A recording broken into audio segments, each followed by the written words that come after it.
Hi, everybody. Hi. Thanks for coming out on a Friday. So I'm Corey Fry, the exhibitions manager here at the Delaplaine. Lesa Cook grew up in South Carolina and received a BA in studio art from the University of South Carolina. She continued her fine arts studies at the Corcoran School of Art in Washington, D.C., the Art League in Alexandria, Virginia, the Schuler School of Art in Baltimore, and the Florence Academy of Art in Florence, Italy. She resides in Burkittsville, Maryland with her husband, where she paints, sculpts, and teaches.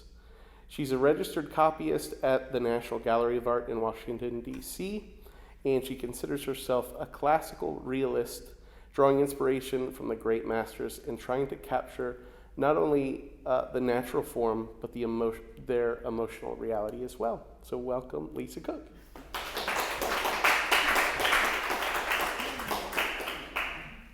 Well, thank you for coming.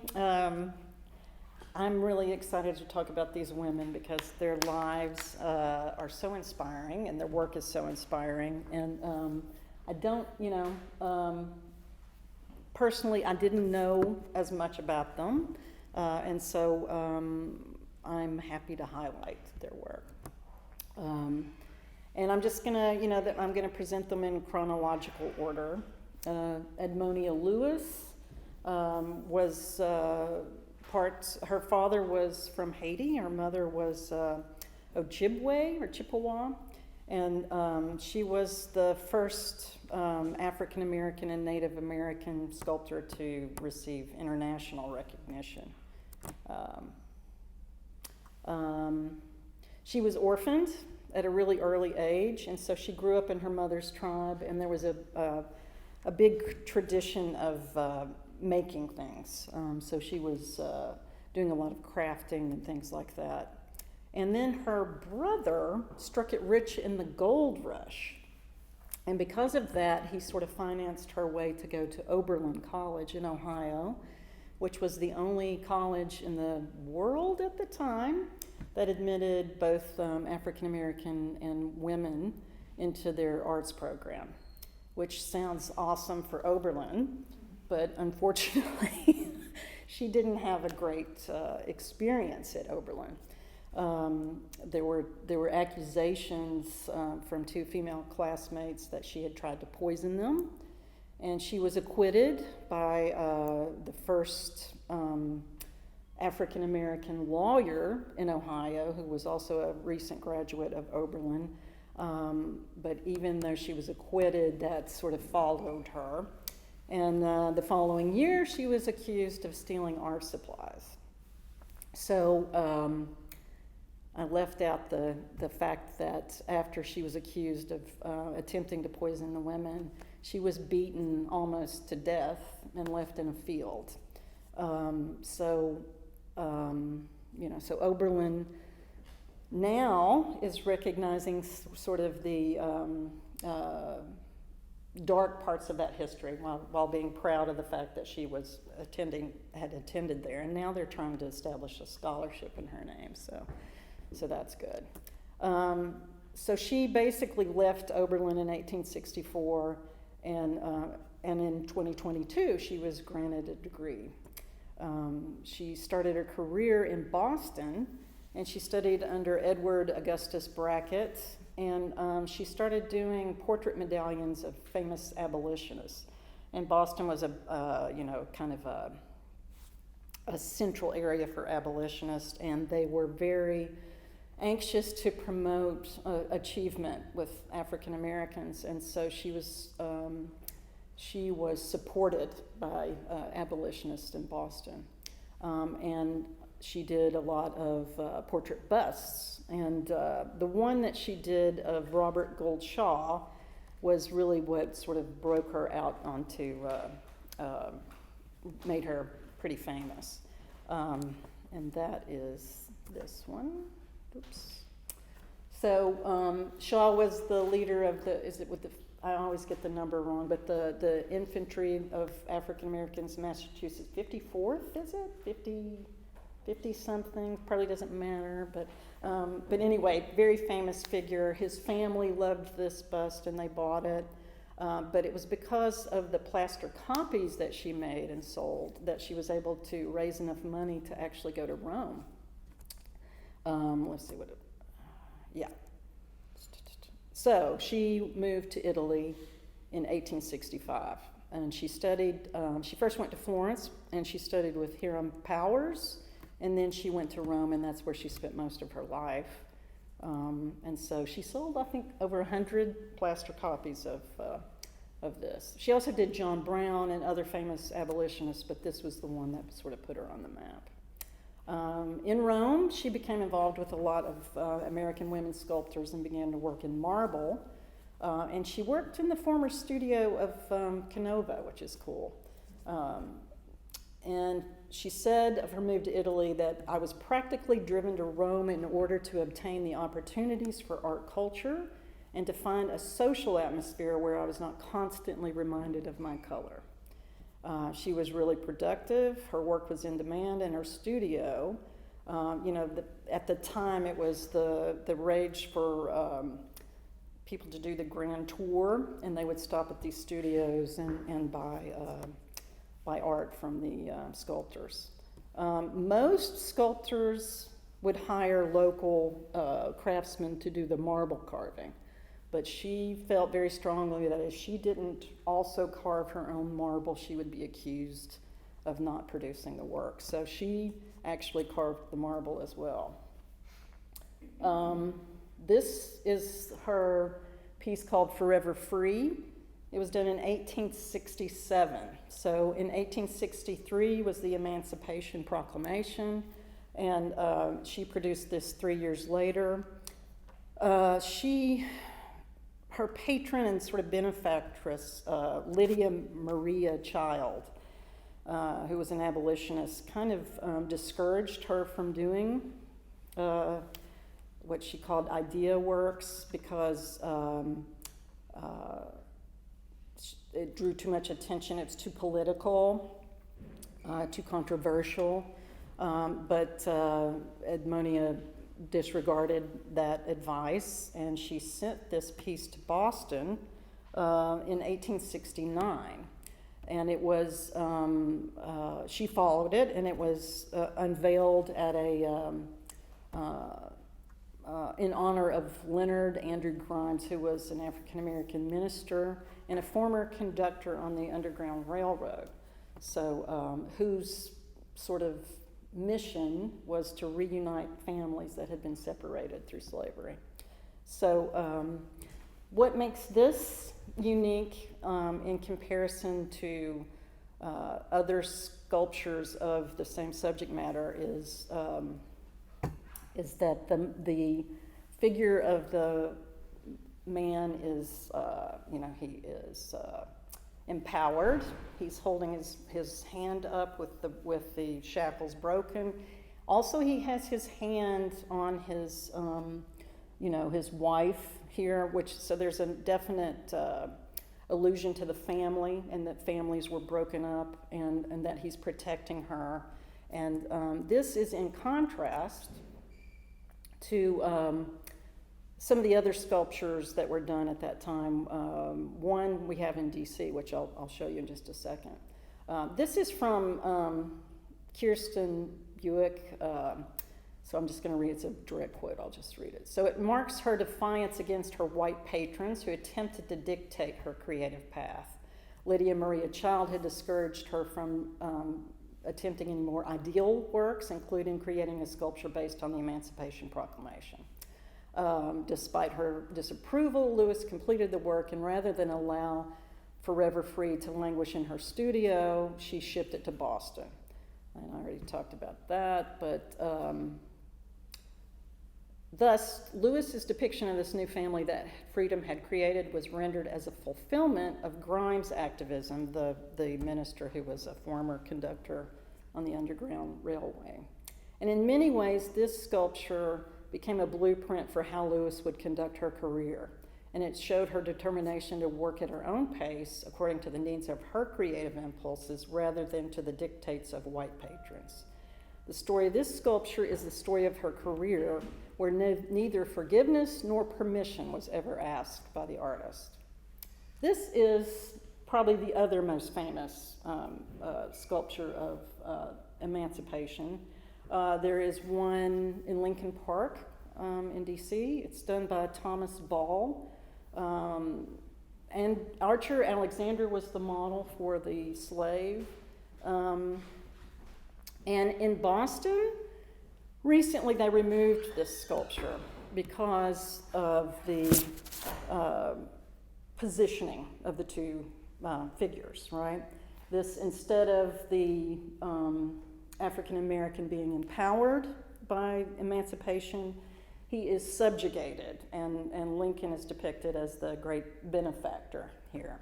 At the time that this was created in 1876, it was actually created completely by funds from former slaves, and it was dedicated. Ulysses S. Grant was at the dedication, and Frederick Douglass was also there.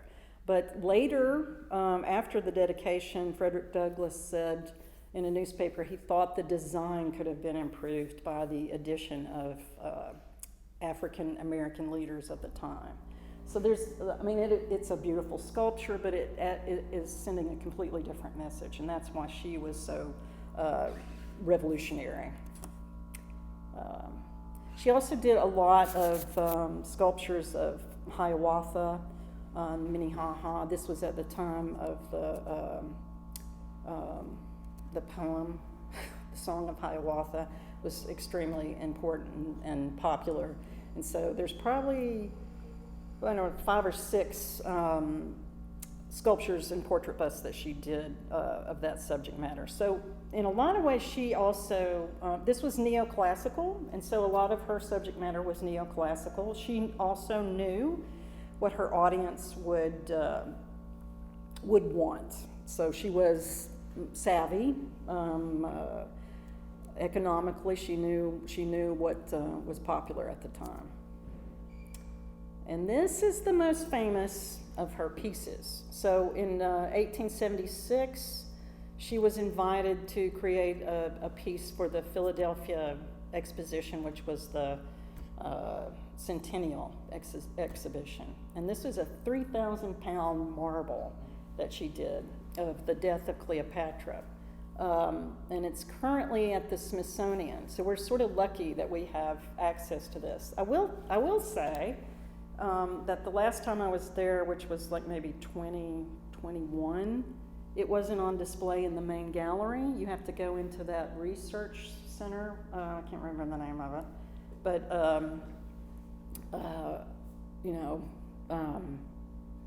it's a massive piece, beautifully sculpted, and what makes it significant is the fact that every other depiction of Cleopatra at that time, and most of them were in paintings, pictures her as a sort of a femme fatale, very pale skin, very, very Western features, and very sort of, there's a little bit of maybe a moralistic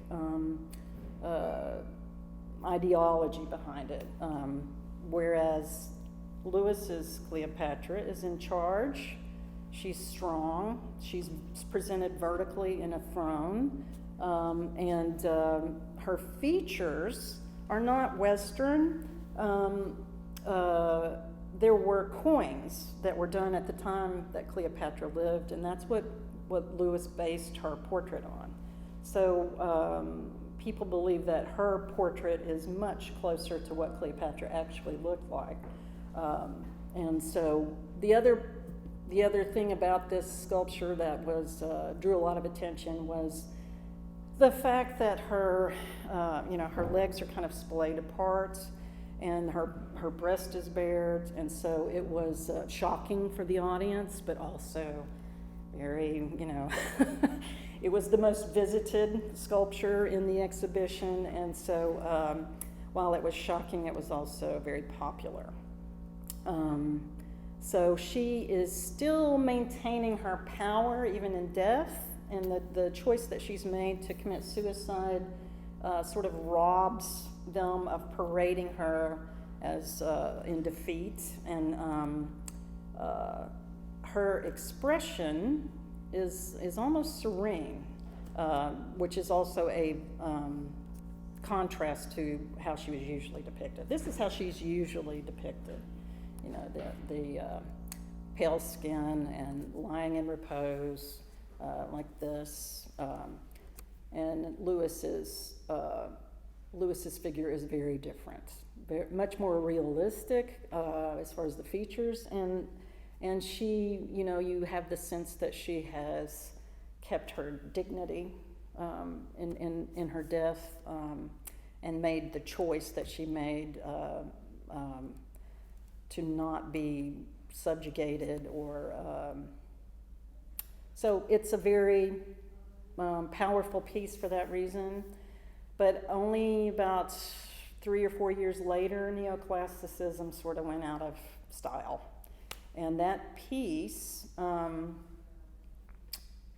went from being the sensation at the exhibition to being in a saloon in Chicago for a number of years, to being the grave marker of a racehorse named Cleopatra for a number of years, to being on a golf course when the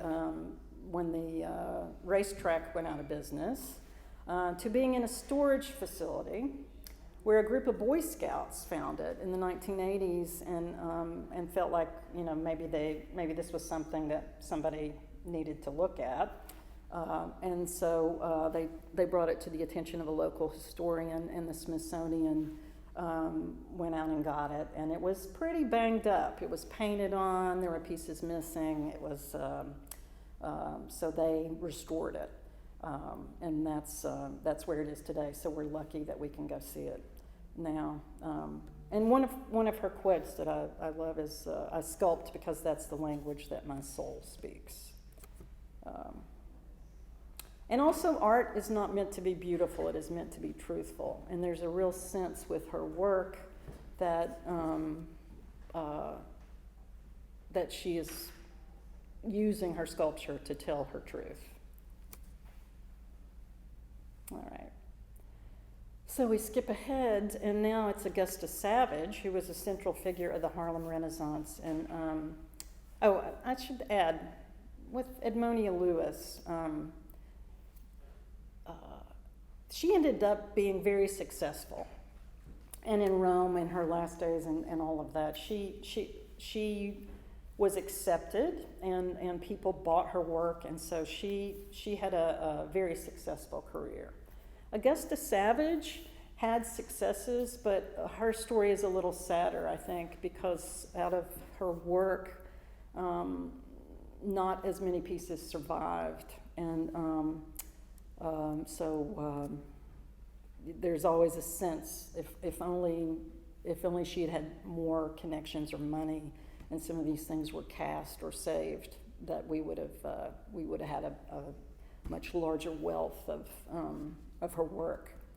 So she was the 7th of 14 children, and her father was a poor minister who did not want her to go into art.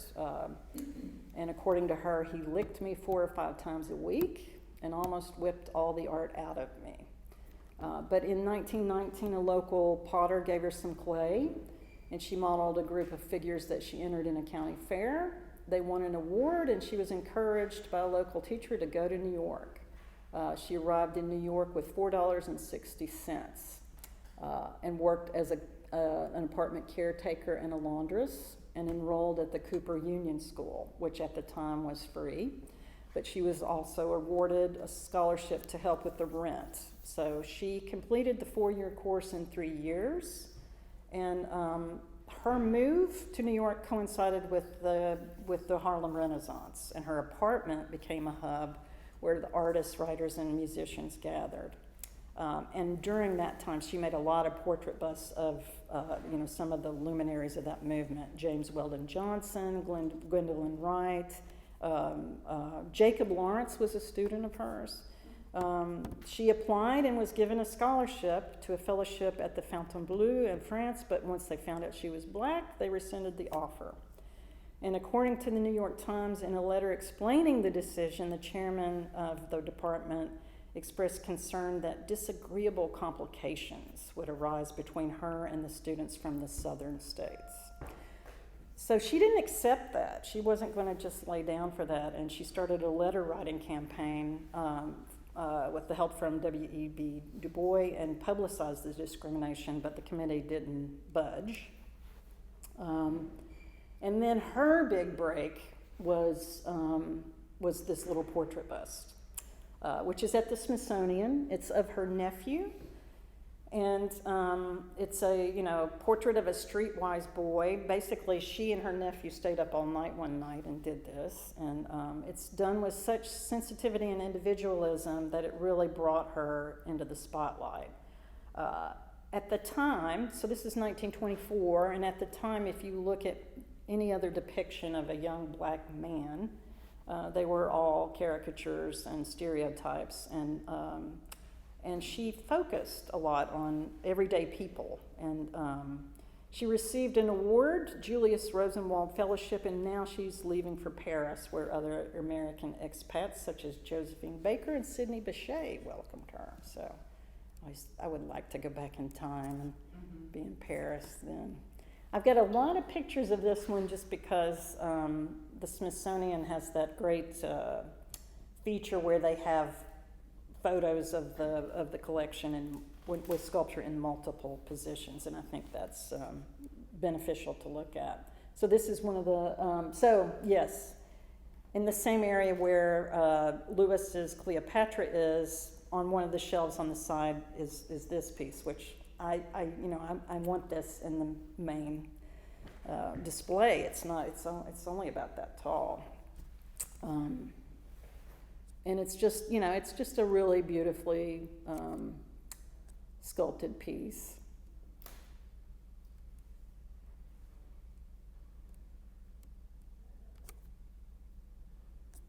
That's a picture I took. So it's right now it's in a cabinet with a bunch of other pieces, and or I will say the last time I was there, this is where it was.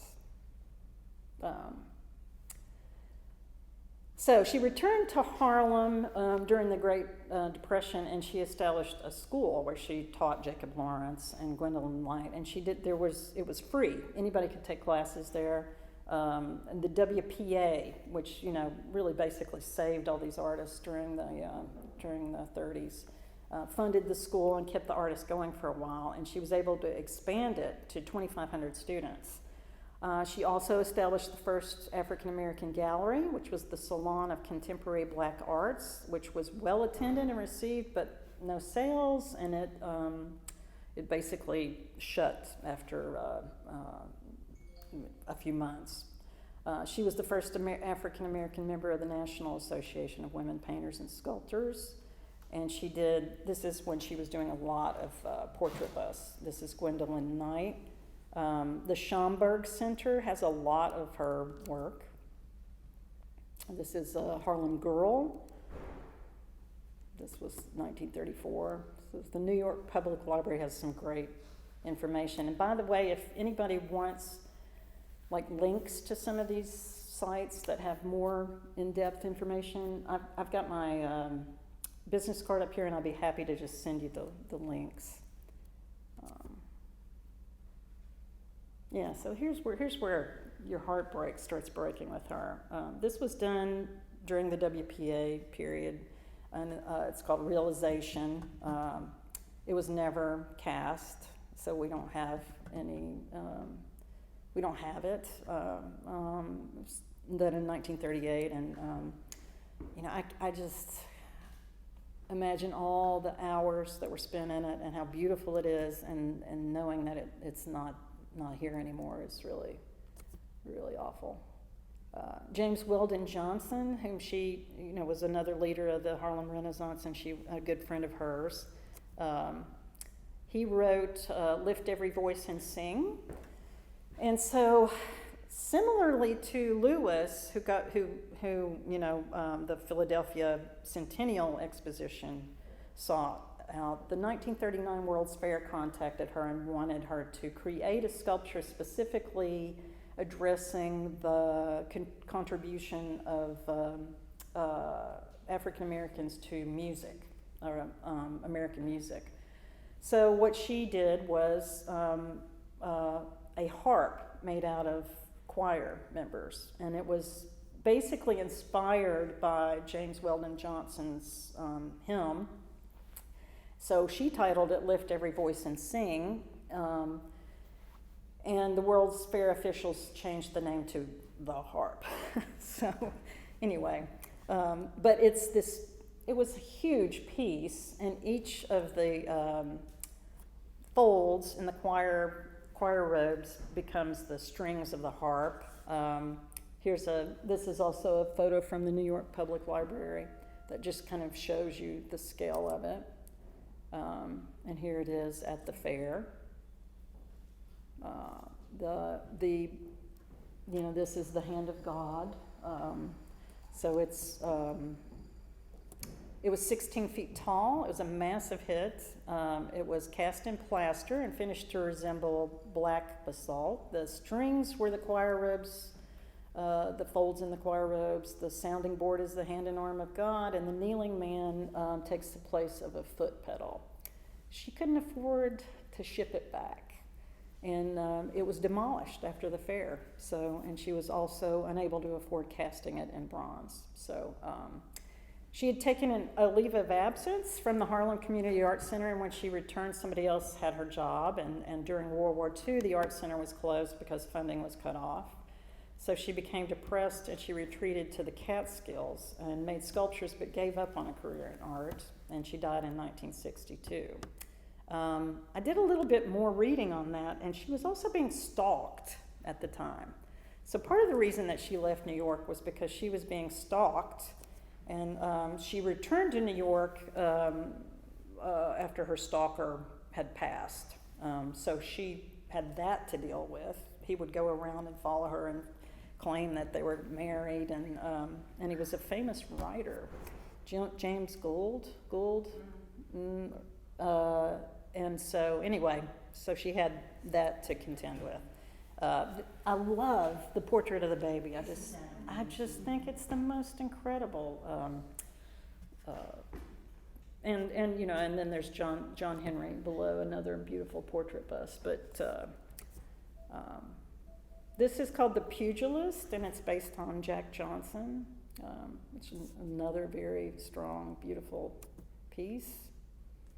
But I think I had on there out of 160 pieces or something. There's not that many that still survive. A lot of them are at the Schomburg Center in New York, and also Howard University has a lot of her work. And she's saying here, we do not ask any special favors as artists because of our race. We only want to represent to you our works and ask you to judge them on their merits. We accept your verdict on this basis and gladly rise or fall on our merit. And then the last sculptor I'll talk about is Selma Burke, who was also a member of the Harlem Renaissance movement. She called herself the People's Sculptor. From North Carolina, the 7th of 10. Everybody had big families. And her father was also a minister, but he was an AME minister who died when she was 12. And she, as a kid, would go down to the riverbed and use the clay to sculpt. So that's how she had her introduction to sculpting. Her mother also did not want her to go into arts. She had her go into nursing because she felt like she could support herself that way. And so she did get a nursing degree and married, but he died a year later, and she then moved to New York and was a nurse for a wealthy heiress who became a patron. And in New York, she started taking art classes at Sarah Lawrence and worked as a model to support herself. She was married to in an abusive relationship to Claude McKay, who introduced her to a lot of the other Harlem Renaissance folks. And then she began teaching, and first at the Harlem Community Arts Center under Augusta Savage, and then later at schools that she founded in both New York and Pittsburgh. She also received a Rosenwald Fellowship, and she traveled to Vienna in 1933 and 34.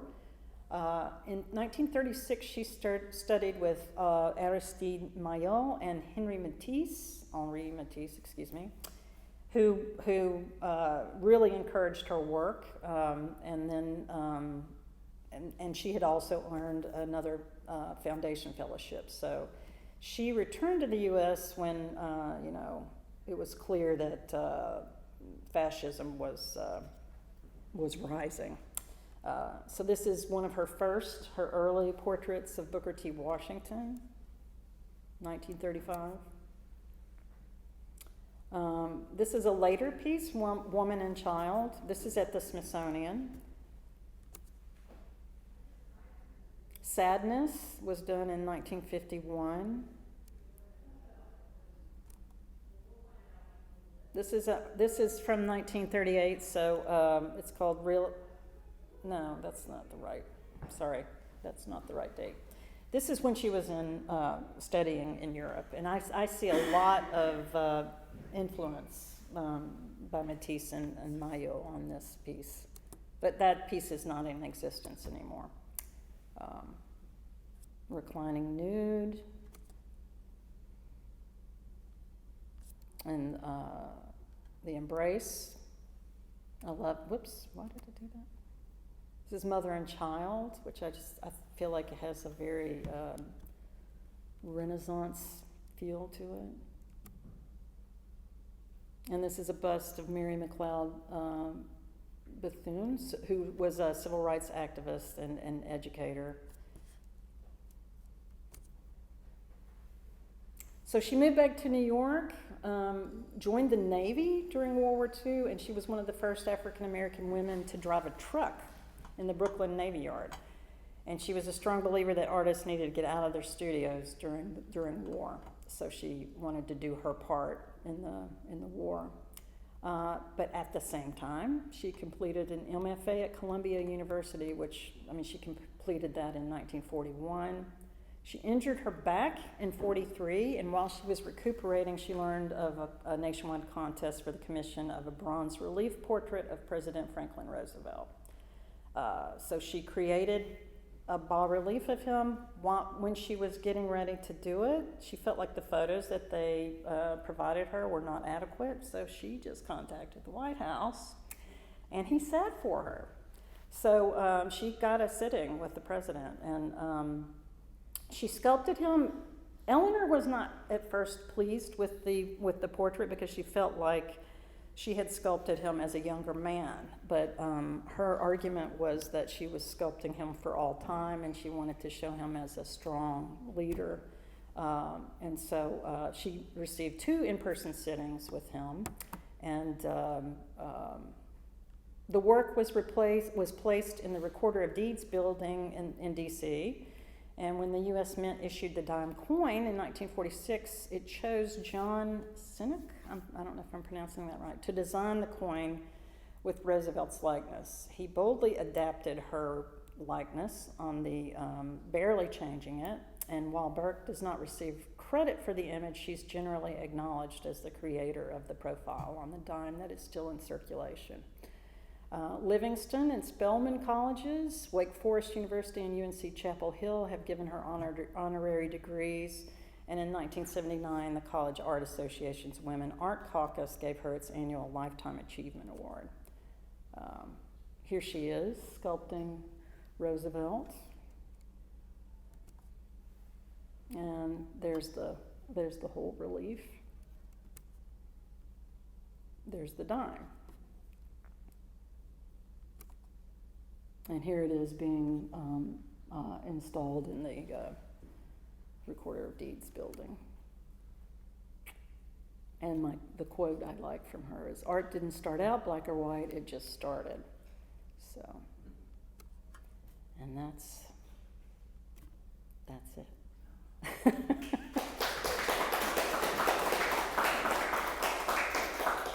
So, did anybody have any questions or?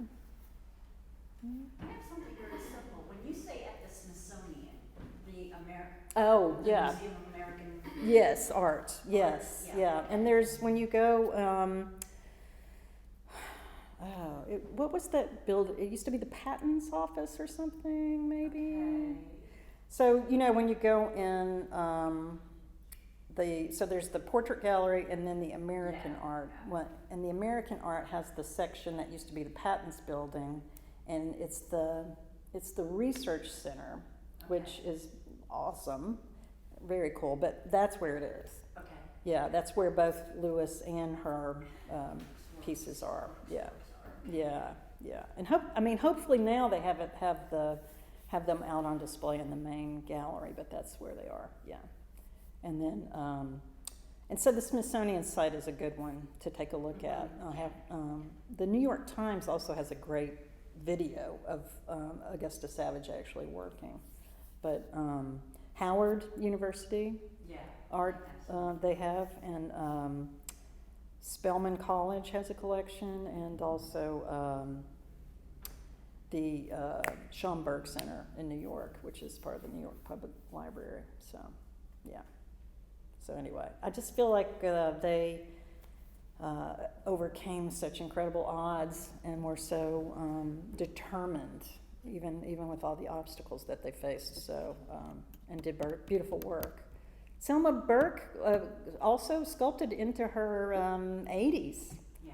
And the last thing that she did was a statue of Martin Luther King, which is in Charlotte, North Carolina. And North Carolina has definitely embraced her. That sculpture does get a lot of criticism, but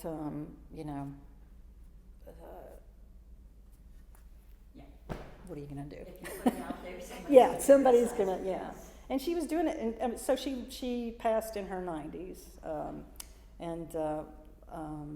The Carnegie Library has amazing photographs of her when she's working up into her 70s and stuff, taken by friends. So they're very, very cool photographs. So yeah, anything else? Yeah. Hmm? How do you go from sculpting something in clay to then casting it in bronze? Like, I don't really understand the process. Yeah. Well, it's after you make a mold. And then you do a wax, and then the wax is sent to the foundry, and they will do a ceramic shell, and they pour the bronze in, and then it has to be chased and finished and welded and patinaed. So it's a hugely long and expensive process.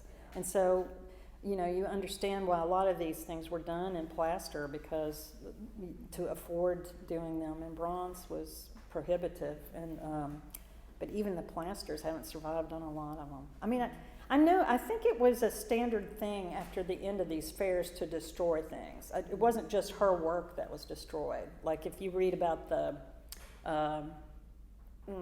Chicago white city, and they created this amazing space for that World's Fair, and then it was just it's just demolished. So there were a lot of things that were lost in that too. But it's just you think about how many people would have been inspired if they could have seen Lift Every Voice and Sing. If it had, and actually I didn't mention this, but there's a movement now to recreate it, because there are small maquettes that survive, and so hopefully they'll do that and do it at the full scale. So that would be that would be cool to see. Is it like a group of artists that's working to do that? Yes, I can't remember where I saw that, but they're fundraising now, and so hopefully that will come to fruition, because these three artists are definitely coming more into the eye of the public now, and have been for the past couple years. So, all of a sudden everybody's, trying to make up for the egregious past. Like Oberlin is definitely wanting to make sure that they grant scholarships in her name and come out looking good with that. So. Yeah. So, anything else? Did you have something? Oh, okay, yeah. So anyway, if you're interested in learning more, because there's a lot more, then shoot me an email and I can send you all the links that, particularly the New York Times with the video is kind of cool. But anyway, I'm happy to have the opportunity to share something about these ladies. So, Thank you. yeah, thanks.